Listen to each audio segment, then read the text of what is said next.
Hello, this is Mr. Collier, and today we're looking at how to do line of best fit and linear regression lines with Desmos. Okay, here is some data. This is actually predicted heights of daisies in centimeters against their actual heights. Okay, so we're going to copy and paste this into Desmos. So let me open up Desmos. Just paste right here, Command V. Data pops up, you might want to play around with the axes a bit. I want to see the x and the y axis, so I'm going to write -1 and -1 here so I can see them. I think that will be okay, and everything else should be okay. So yeah, I can see it nicely there. I won't mess around with that anymore. So if we want to do line of best fit, of course we want to find the mean point, which should be right in the middle here somewhere. So I'm going to go back to Excel. I'm going to do average. Actually, you could probably do this in Desmos as well, I think. Let's do it in Desmos. I can go to functions, stats. We got the mean, and you do mean of x1, and as soon as you click 1, it'll do a subscript, so x1. Then we do mean of y1, and there we go. That's your mean point. So I'm going to plot that on the graphs. So I type in the coordinates 6.03, comma 6.09, and I'll click label. You can write a label, but I'm going to just click the points there. I'm going to change it to blue.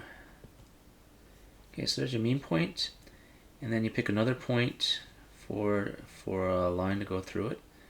Maybe this green point would work nice, or maybe some other point you can pick that's not even one of the data coordinates. So I'm going to pick 4.5. Try that one.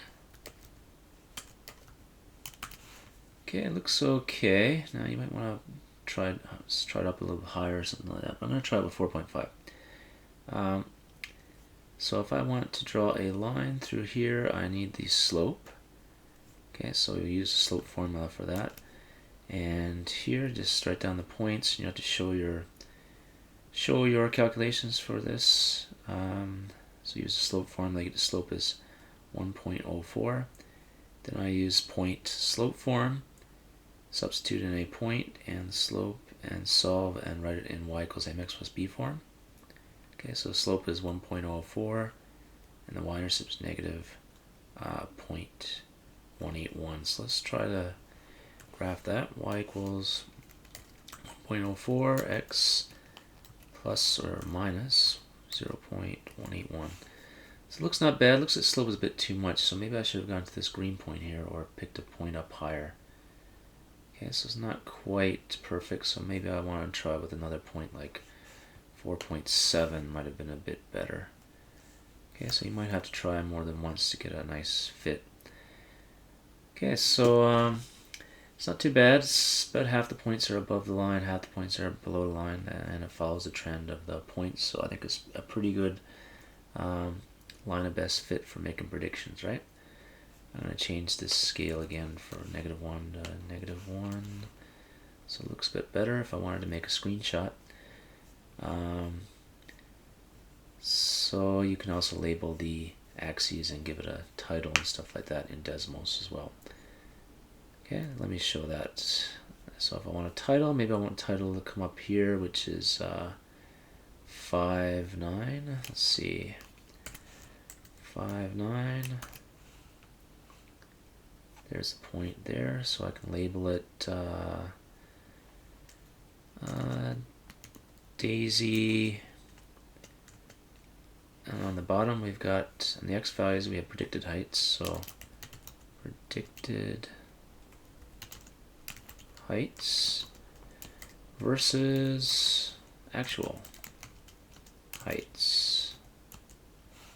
Okay, maybe I want that to come down a little bit, so let's call it 8.5. If you click on this, then and hold it, then wait, oops,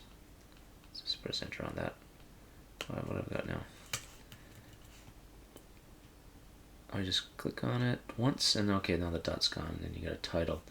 Maybe you want to change the color to black or something like that. Might be better. Then I'll click on that. Okay, that looks a bit better. You can make the font a bit bigger too, right? So you got a title, then you can label your axes. Maybe I want to label it down here or just above, or maybe just below. So 6, negative 0.5. I'm going to write a label. This is predicted heights in centimeters. Okay, you can change the color if you want. And click on this. So that, there we go. That looks pretty nice. On the vertical axis, I can make a dot up here at negative 0.55 maybe. Negative 0.5, comma 5. And label actual heights centimeters. And you can click here to make it vertical, I think. There you go, and you can change the font as well to make it large if you wish.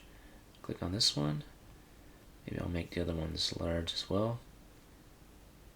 Large looks a bit better. Okay, there you go. I think it's might be ready for a screenshot. Now you don't really need this red point, so I'm gonna pop that out. The mean point is nice to display. You can do Control Command Shift 4 and copy it and paste it into a Word document or any document that you want, right?